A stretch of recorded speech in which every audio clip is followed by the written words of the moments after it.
2003年，刚刚赢下政治豪赌的莫迪，很快就找到了自己的白手套阿达尼，准备送他一份大礼，成立蒙德拉港经济特区。蒙德拉地理位置非常优越，距离海岸线2.5公里的地方，水深就能达到20米，也就是说可以停泊4万吨级的远洋巨轮。就是靠着老天赏饭吃，今天蒙德拉港已经成为印度的第1大港，排名世界第25、26位。阿达尼眼光非常毒辣，他早在1993年前后就盯上了这个地方，几乎以零成本的方式分3次拿到了17.6平方公里的土地，大约是澳门陆地面积的1半。但莫迪2003年的手笔显然更大，一下子就划给了阿达尼50平方公里的土地，而且每个平米只要15卢比，这在当时差不多只等于30美分。也就是说，阿达尼买下2个澳门，成本还不到2000万美金。但莫迪觉得这份礼还不够大。2005年贱卖蒙德拉港的土地后，古吉拉特邦原来还有8.55%的港口控制权，折合股票是1450万股。结果2006年，莫迪大手一挥，直接就把这些股票以20.6亿卢比的价格贱卖给了阿达尼，也就是4700万美元左右。这部分资产注入公司后，阿达尼的企业报表变得更加好看了。于是第2年11月，阿达尼港口和经济特区有限公司成功上市，股价立马涨了3倍还多。被莫迪贱卖的那部分股权的价值一下就从20.6亿卢比涨到了67.76亿。而且受贿的不止阿达尼一家，比方说塔塔集团。2008年，莫迪为了让塔塔汽车落户古吉拉特邦，再次大笔一挥，给塔塔家族提供了一笔3300亿卢比的长期贷款，约等于82.5亿美元，其中1/3零利息。看得出来，莫迪在经济上拥抱的是新自由主义，也就是主张放开监管，强调市场作用，大力补贴企业部门。同时，莫迪还在基础设施上发力，通路、通电、通机场，把古吉拉特邦打造成了一个能24小时供电的区域。在2004年到2012年间，经济增速高达10.1%，远高于印度全国的7.6%，这也就成为了莫迪后来吹嘘的古吉拉特模式。不过，莫迪的智囊团里却是民科当道，他们对印度社会的影响非常的大。关于印度民科治国的内容咱们就下一期再聊吧。自此，莫迪一方面得到了印度教精英的支持，另一方面通过红顶商人侵吞国有资产获得活动经费，并且顺带通过高速发展解决了最后一个问题——印度底层的支持。其实和很多朋友想的不一样印度底层百姓其实对印度教缺乏宗教身份的认同。社会人类学家玛丽希尔勒查特基曾经在印度做过田野调查，他问当地百姓谁是印度教徒他们常常回答印度教徒是婆罗门或塔库尔，这2个都是印度种姓制度里面的高种姓。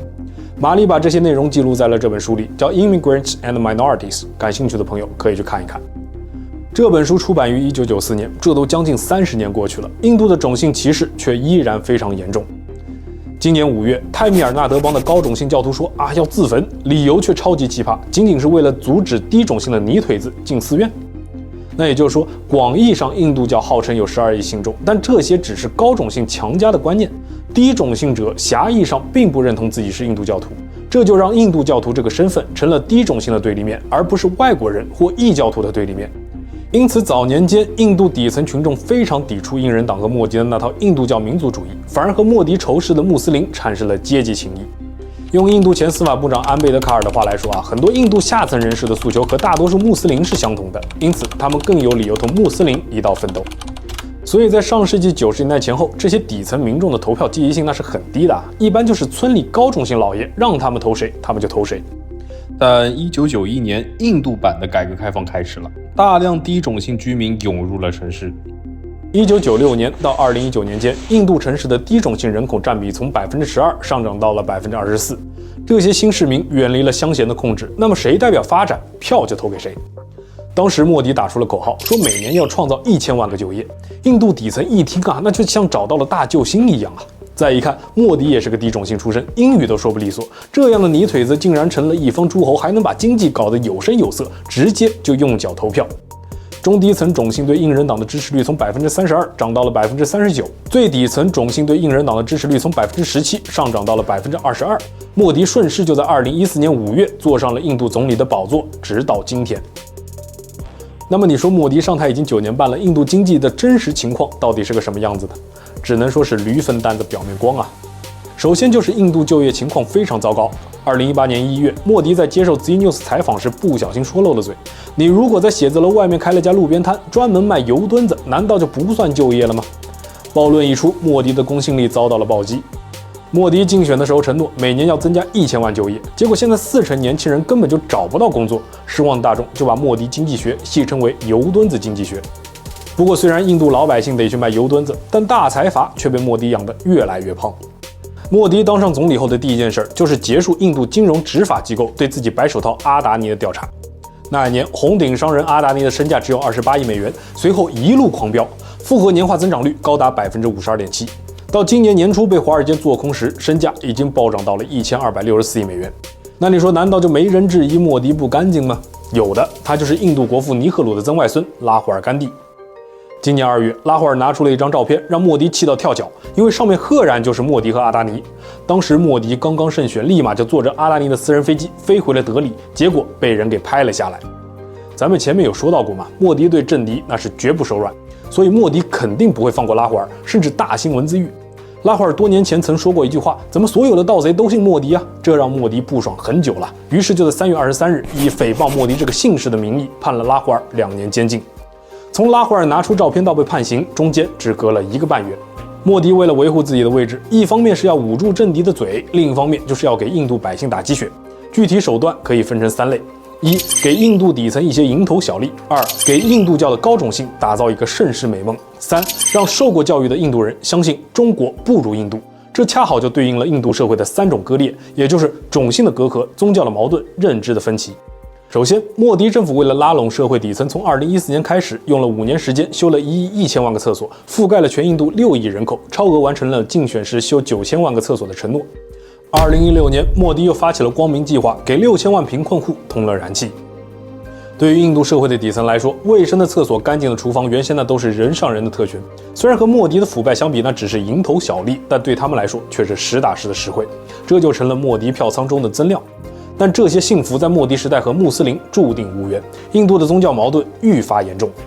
莫迪任内，印度颁布了屠牛禁令，颁布了歧视穆斯林的公民身份修正法案，还宣布要重建罗摩神庙。甚至最近，莫迪又把婆罗多这个名字用到了公开场合，无不彰显了他和印人党的最终目标：反世俗化，建立一个印度教大一统的印度。所以我们看啊，为了实现这个梦想，印度地方上的印人党其实早就开始改名了。像印度有个总理之城叫普拉亚格拉吉，印度15任总理里面有7任和这里相关。普拉亚格拉吉原来叫安拉阿巴德，翻译过来就是真主的城市，一听就是个伊斯兰教味道非常浓厚的地方。那印度教民族主义者肯定是容不下它啊，所以他们又从神话里面考据，说这里是梵天创造世界后第一次献祭的地方，所以就在2018年把城市的名字改成了普拉亚格拉吉，词源来自于波罗耶加，意思呢就是祭祀之城。但是受过教育的人很多是不吃这一套的，所以莫迪就要让他们相信中国不如印度。一方面要向他们展现自己对华强硬的姿态，另一方面又要开始伪造数据。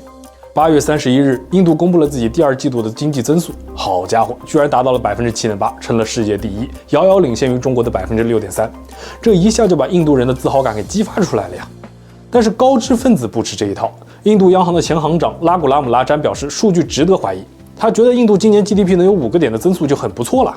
同时，身处普林斯顿大学的印度裔经济学家也觉得很怪，就拿着美国商务部的算法一套，结果真实增长只有4.5%。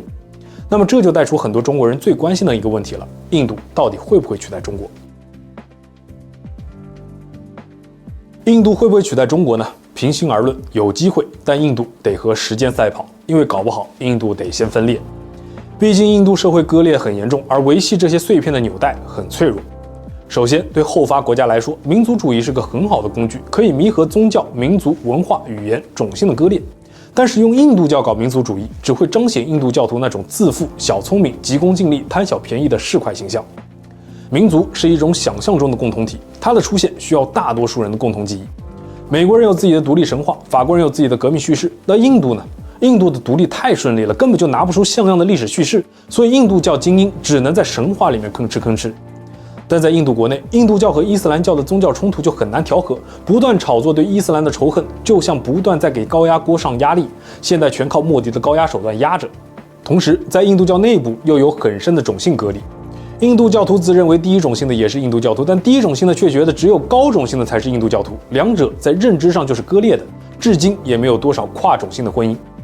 面对这样的困境，印度教民族主义者却迟迟没有理论的更新，至今也没有形成涵盖全体印度人的国族认同。甚至在某些第一种姓占主导地位的地区，反而形成了自己的民族意识。比方说，泰米尔纳德邦就构建出了泰米尔民族，强调泰米尔人是最优秀的印度人。